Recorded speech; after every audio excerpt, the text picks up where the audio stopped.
शेर और खरगोश की कहानी। पहले सब्सक्राइब करें फिर सुने। एक जंगल में भारसुक नामक बलशाली शेर लायन रहा करता था। वो रोज शिकार पर निकलता और जंगल के जानवरों का शिकार कर अपनी भूख शांत करता था। एक साथ वो कई जानवरों को मार देता। ऐसे में जंगल में जानवरों की संख्या दिन पर दिन कम होने लगी। डरे हुए जानवरों ने इस समस्या से निपटने के लिए सभा बुलाई। वहाँ निर्णय लिया गया कि शेर से मिलकर इस विषय पर बात की जानी चाहिए। इसके लिए जानवरों का एक दल बनाया गया। अगले दिन वो दल शेर से मिलने पहुंचा। शेर ने जब इतने सारे जानवरों को अपनी गुफा की ओर आते देखा तो आश्चर्य में पड़ गया। वो गुफा से बाहर आया और गर्जकर जानवरों के दल से वहाँ आने का कारण पूछा। दल का मुखिया डरते डरते बोला, वनराज, आप तो वन के राजा हैं, हम सभी आपकी प्रजा हैं। आज आपकी प्रजा आपसे एक विनती करने आई है।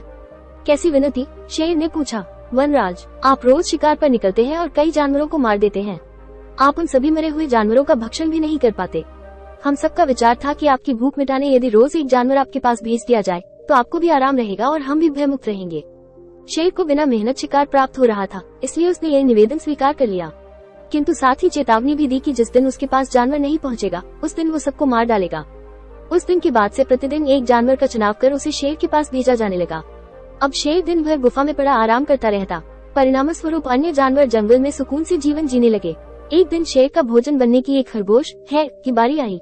खरगोश शेर की गुफा की ओर चल तो पड़ा, किंतु मृत्यु निकट होने के कारण वो अत्यंत भयभीत था। वो धीरे धीरे कदम बढ़ाता हुआ चला जा रहा था, साथ ही किसी तरह अपने प्राण बचाने का उपाय भी सोचता जा रहा था। चलते चलते रास्ते में एक कुआं पड़ा। कुएं के पास जाकर जब खरगोश ने उसमें झांका तो उसे अपनी परछाई दिखाई पड़ी।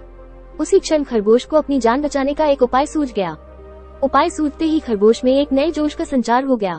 उसे शेर के पास जाने की कोई जल्दी नहीं थी। कुछ देर कुएं के पास आराम करने के बाद वो शेर के पास पहुंचा।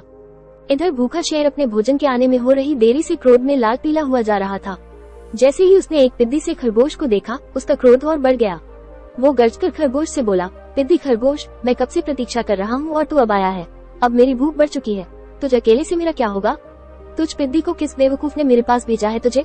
तेरे बाद अब मैं उसे भी मारकर खा जाऊंगा। खरगोश हाथ जोड़कर गिपड़ आया, वनराज, देरी के लिए मुझे क्षमा करें। विश्वास करिए, इसमें न मेरा दोष है न ही मुझे भेजने वाले का। हम तो 5 खरगोश आपका भोजन बनने निकले थे, किंतु रास्ते में एक दूसरे शेर ने हमें रोक लिया। जब हमने उसे बताया कि हम अपने राजा का भोजन बनने जा रहे हैं तो वो 4 खरगोशों को मारकर खा गया और मुझे आपके पास ये संदेश देने भेजा कि अब से वो जंगल का राजा है। ऐसा कहा उसने। शेर गुस्से में दहाड़ा, जी वनराज, उसने आपको लड़ाई के लिए ललकारा है। उसने कहा है कि वो आपको मारकर इस जंगल में एक अक्षत राज करेगा। ये सुनना था कि शेर गरजता हुआ बोला, मुझे अभी इसी समय उसके पास ले चल, मैं उसे बताता हूँ कि इस जंगल का राजा कौन है। आज तो उसकी खैर नहीं। खरगोश तुरंत तैयार हो गया और शेर को लेकर कुएं के पास आ गया। कुएं को दिखाते हुए वो बोला, वनराज, ये उस शेर का दुर्ग है, वो इसी दुर्ग में रहता है, आप दुर्ग के द्वार से उसे ललकारिए। शेर ने कुएं में झांक कर देखा तो उसे अपनी परछाई नजर आई। परछाई देखकर उसने सोचा कि अवश्य ही वो दूसरा शेर है और जोर से दहाड़ते हुए उसे ललकारने लगा।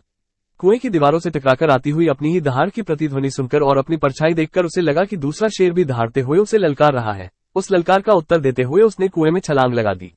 कुएं की दीवारों से टकराता हुआ वो पानी में गिरा और डूबकर मर गया। शेर के मरने के बाद खरगोश खुशी खुशी वापस लौटा और जंगल के अन्य जानवरों को खुशखबरी सुनाई। सुनकर सभी बहुत खुश हुए और सबने खरगोश की खूब प्रशंसा की। सीख, बुद्धि बल सबसे बड़ा बल होता है, इसलिए मुश्किल घड़ी में सदा बुद्धिमानी से काम लेना चाहिए। बुद्धि का इस्तेमाल कर हर समस्या का समाधान किया जा सकता है।